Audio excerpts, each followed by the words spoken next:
What do you want from me? I'm just blood and flesh and bones. I'm not an answer. Welcome to Mildly Entertaining at UNCW, the show where the Office of Military Affairs keeps you mildly entertained and more or less up to date on what's going on at UNCW. Your hosts are Joanna DeMott, the Military Liaison and Program Coordinator, and Melanie Nelson, the Military Student Services Specialist. Hello, Joanna. How are you today? Great. A little cold. North Carolina has decided to bring the winter for at least a couple days, but I'm great. How are you, Melanie?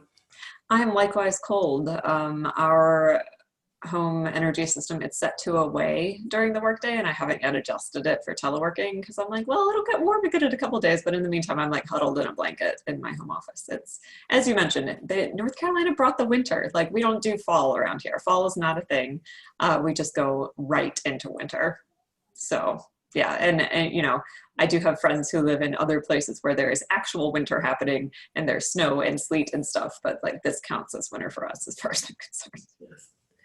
Yes, it does. It absolutely does. I am excited to introduce our guest today. We have Garret Harrell. He's a Marine Raider veteran and president of Southern Cross Leadership, and also my neighbor. How are you today, Garret? I'm doing well. Thank you for having me, Melanie and Joanna.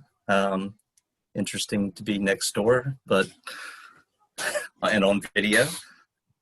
So yeah, absolutely. I'm doing well. Thank you for having me. I'm excited.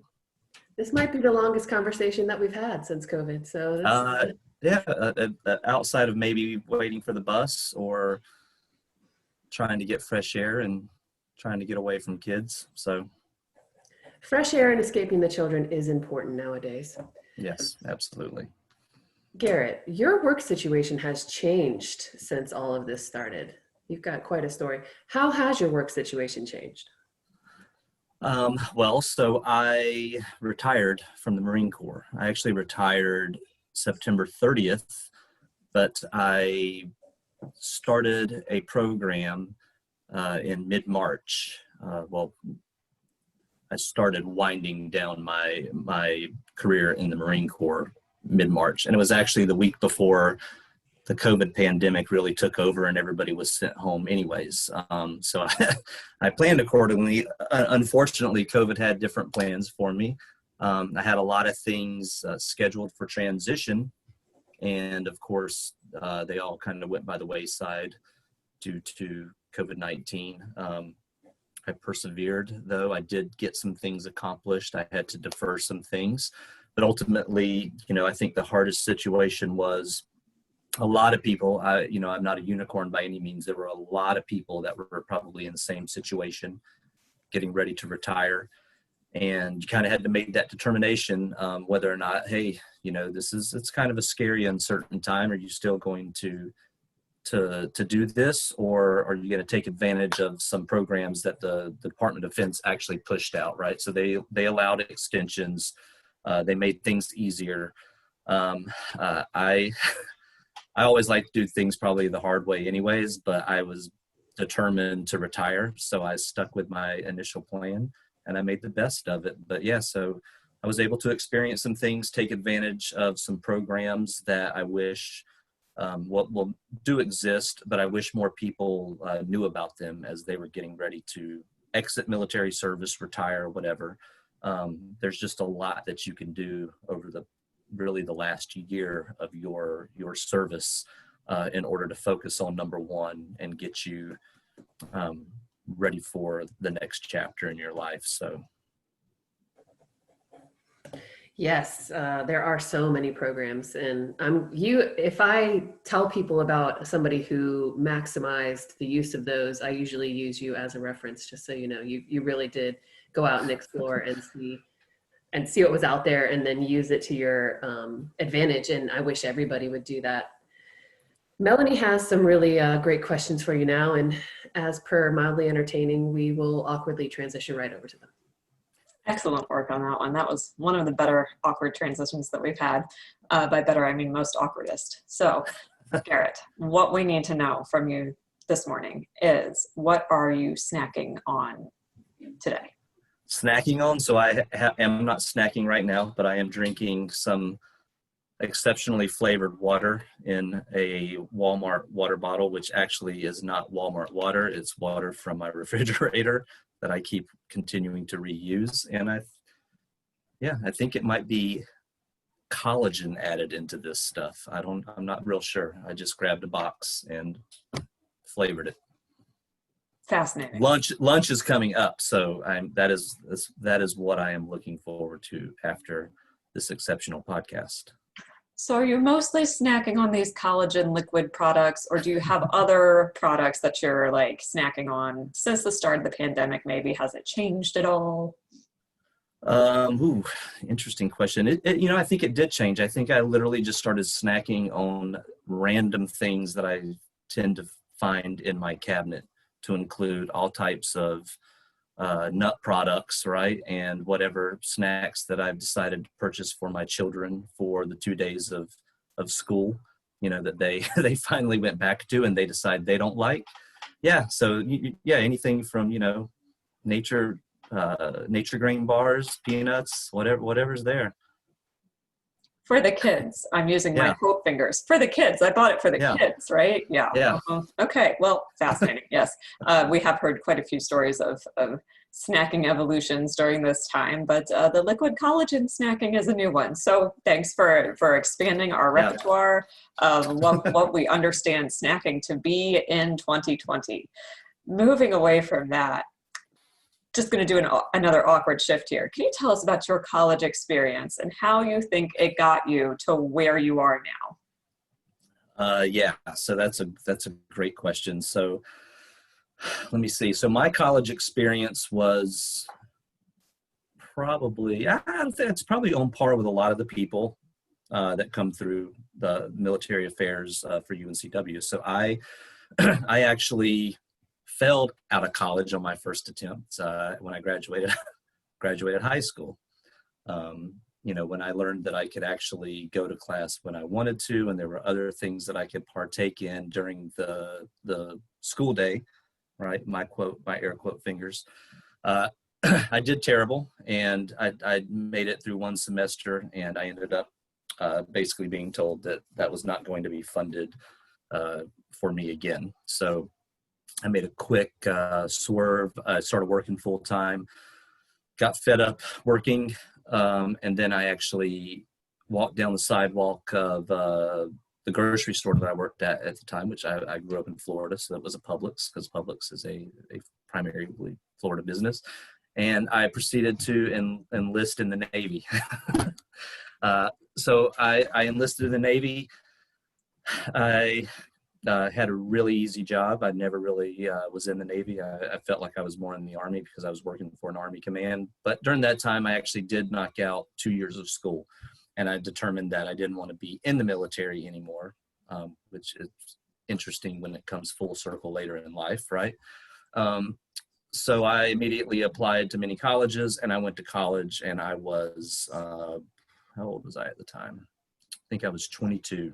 So I was 22-year-old in college for the first time, and I wanted to maximize all efforts of college life, obviously. I tried to stay in college much longer than the normal person. So after getting a bachelor's degree, a minor, an undergraduate certificate, I finally did graduate, which doesn't seem like actually a long time. I went to school for almost 3.5 years on top of having a 2-year degree already. So I studied criminology, chemistry, and I got a minor in, I got an undergrad certificate in Latin American studies, and I was hell-bent on joining some law enforcement office in the world. So I figured all of those things might mesh well. Didn't really happen for me. Not real sure why. Just maybe I shot too high and should have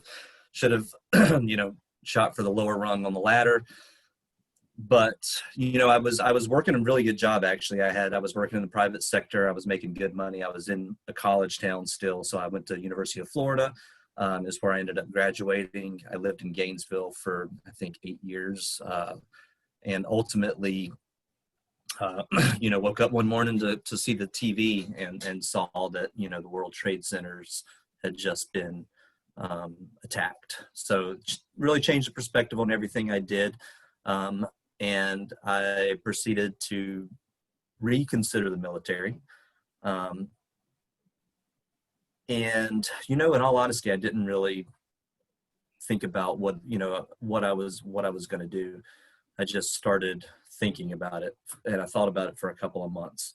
And I didn't think about, I'm going to do this as an officer or enlisted. I just was like, maybe I'll go do this. And then one day I made a snap decision and threw it all out the window, and I enlisted in the Marine Corps with a college degree as a 28-year-old guy.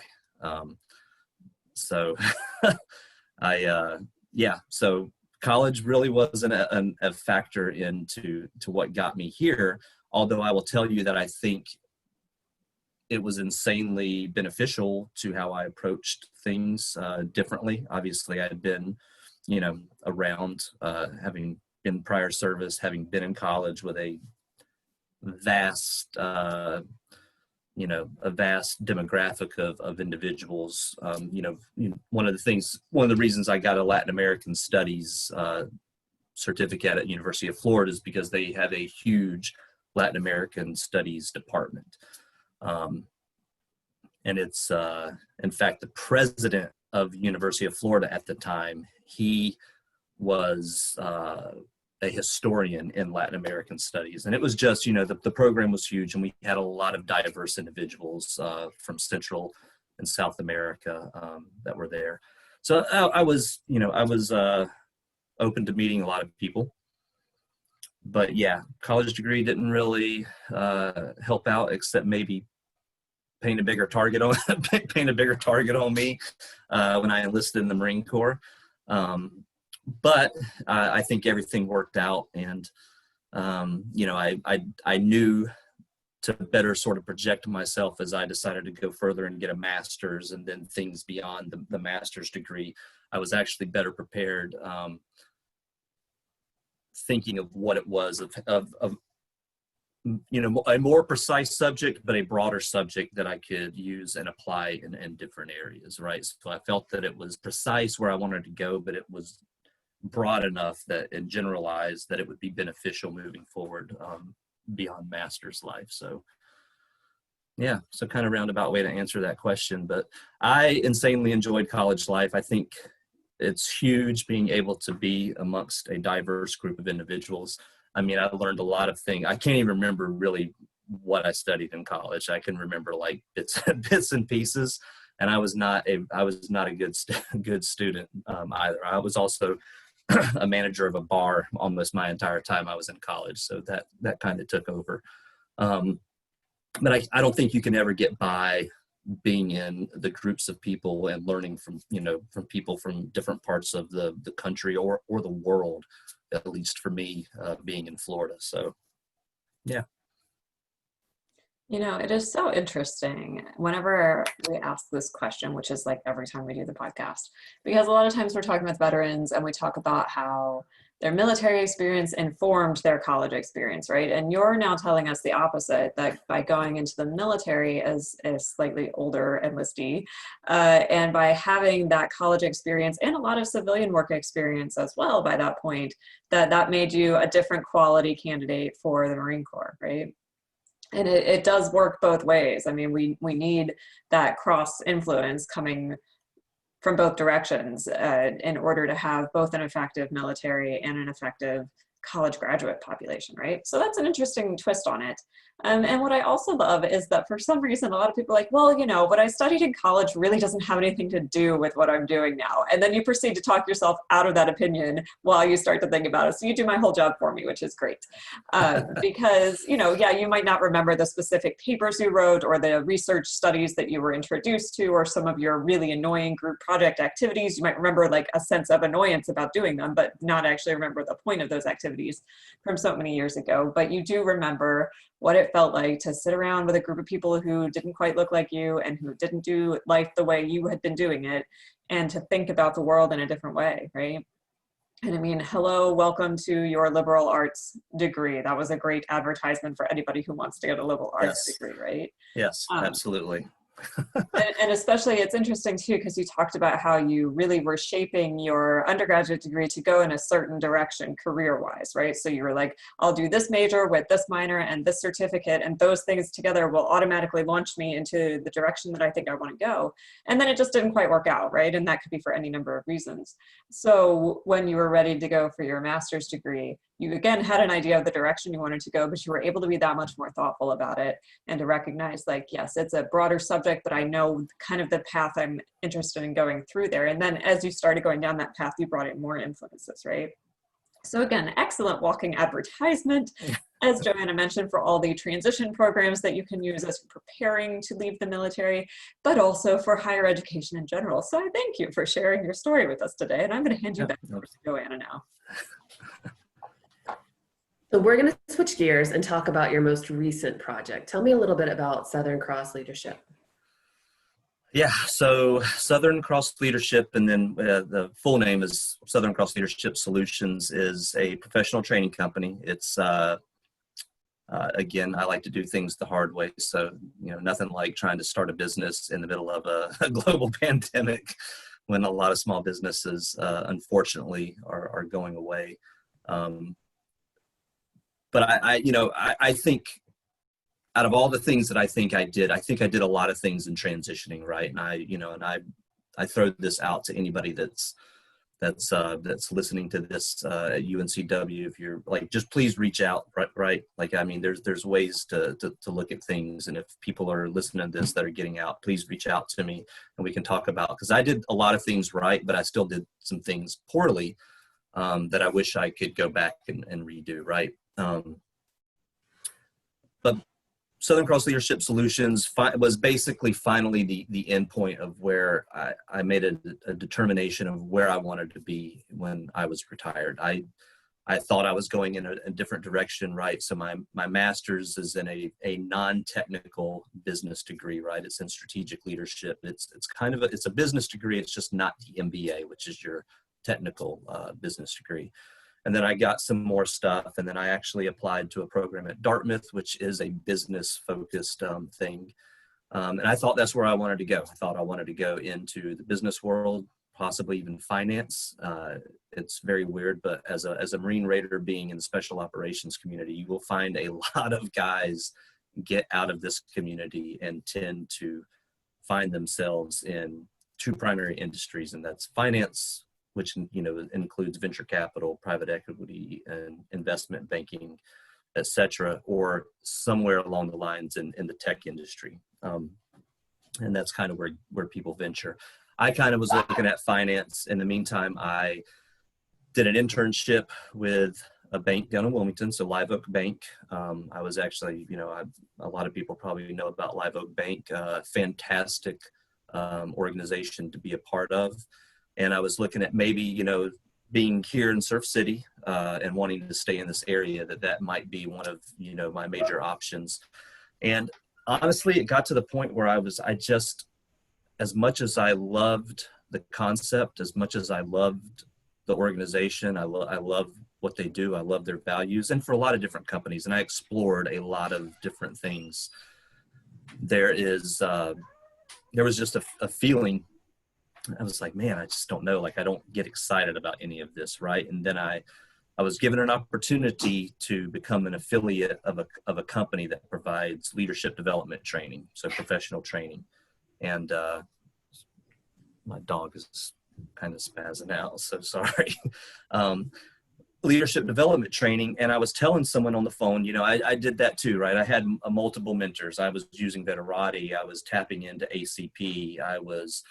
I was getting handed off from people to other people. I was on, you know, damn near on the phone, you know, 4 to 5 hours a day, just talking to people. And I finally had a conversation with a guy, and he kind of laid it out for me. And he kind of said, dude, we've been talking for a while, and this is the first time I've ever heard you excited.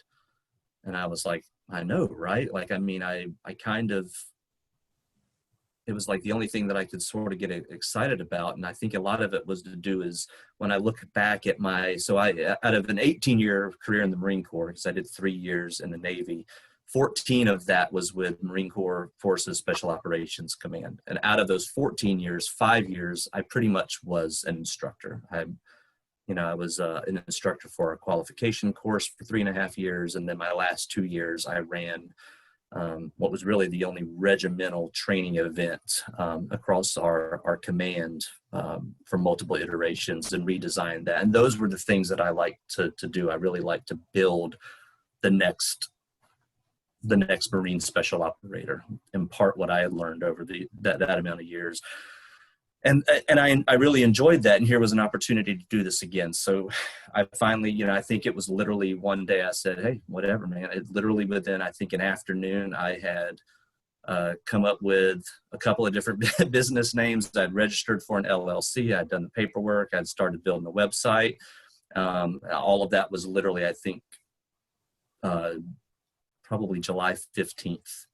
Right. And then and it just sort of took off from there. And, I started tapping into a bunch of different things. I started changing some of not changing the intellectual property that I was given access to as an affiliate of their company, but I saw how that sort of segued into an area where I felt that I was better off, which is really team development. So, basically coming across and delivering content for 6 courses across a couple of days of training that starts at an individual level with leadership development and building and focusing on consistent and effective behaviors that leaders have, right, until ultimately you take that to a team level and determining the things that really make teams function and what the difference between a high performing work team is versus just a normal team, right? Because there's a difference. And as someone that was on 8 different teams as a Marine special operator,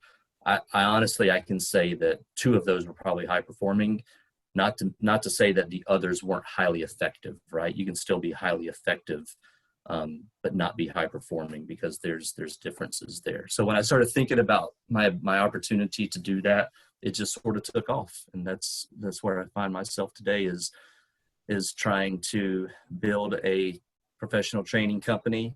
And what is a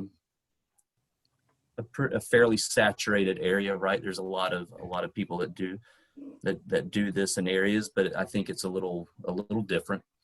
And it's exciting because I get to develop people. I get to help people develop themselves. It's what I really gravitated to in the Marine Corps, was sort of that, development of others and helping others build themselves as leaders in order to take care of individuals as they move forward. And and I get to, in the meantime, I get to spend time at home in virtual school, or homeschool my kids virtually, which was good for me, because I did have opportunities to go into jobs that were actually pretty well paying, because there were still, even though the pandemic, right, the defense industry still churns, and I had opportunity to jump right into work. And I elected not to do so because, I didn't really want to have to be away Monday through Friday, right? I didn't want to have to find that time where I was at some point going to be back in the office with young children that had already experienced numerous deployments. And honestly, like I wasn't excited about it. And this was something exciting. So yeah, I started this thing, and I'm hustling. I wake up early. It's hard. I do a lot of work.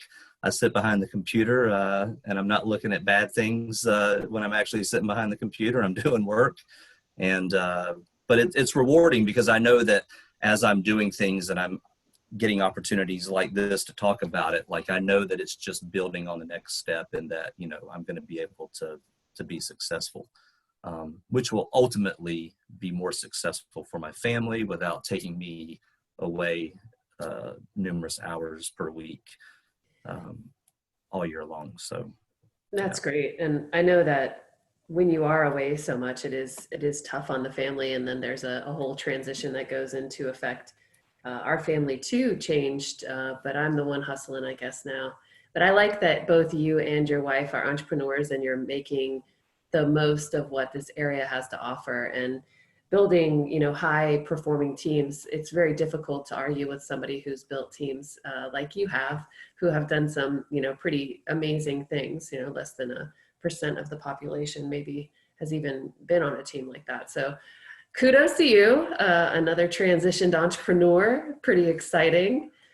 And you do a lot of fun things. It's always fun to talk to Garret about his side hustles, for sure.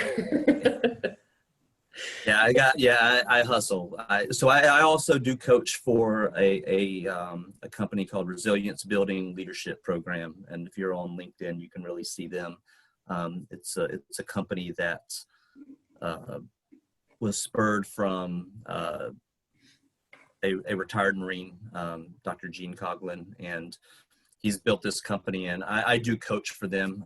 They have their own program. It's nested very well in the affiliate I am with, which the company's called Submarine Way.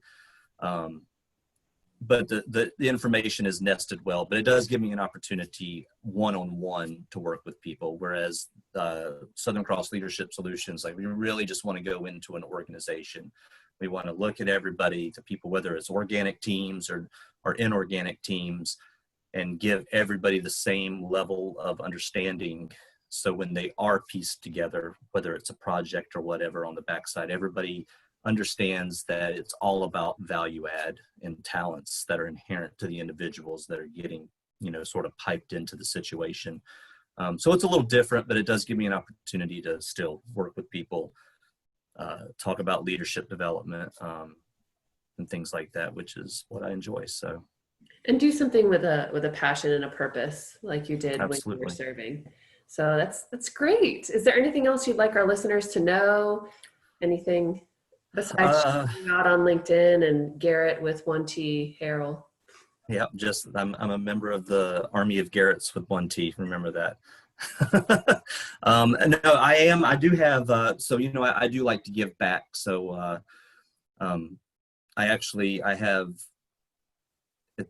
I took one of the initial training course that we have, it's called Strengths-Based Leadership, and I've kind of redesigned it for the audience, which I'm really looking for people that are recently transitioned or about to transition, or they're in that process. But I'm offering that training on, I want to say, the 17th and the 18th of November. It's broken down. It's normally a 3.5 to 4 hour course of instruction. I'm breaking it down into about an hour and a half over 2 nights, but for free. If people are interested, you can connect with me on LinkedIn and I'll shoot you the links to it. It's basically, I want to be able to give. I felt like I was able to take advantage of things as a Marine Raider that a lot of military, just, conventional Marines aren't able to take advantage of, right? And I don't know if I don't necessarily think it's we get more stuff, right? I think it's the fact that because we're a smaller community, it's more directed and it's easier to navigate. Personally, is my feeling on it. But I want to be able to take some of the things that I was able to tap into and be able to provide that to people, because it will help inform your decision making, I think, as you move forward and really try to figure out what it is that you want to do. And it gives you, for lack of better phrasing, more tools for the toolbox as you move into that next chapter, into the civilian world, which is, looking for a lot of things from you, but they're, not looking for some things from you as well. So hopefully it translates over. So yeah, if you're interested, it's, I think it's 7 to like 8:30ish, 8 or 8:30ish, 17th and 18th of November. And yeah, I can shoot you the links if anybody wants to. Sure, we'll share that, and I'll share it on social media and make sure that we get it out. It sounds exciting, and I want to thank you so much for coming on today, Garret, my neighbor. Thank you for having me. Maybe we'll do this again, and we'll actually flip it up, and I'll have my computer, but I'll be sitting next to you over at your house.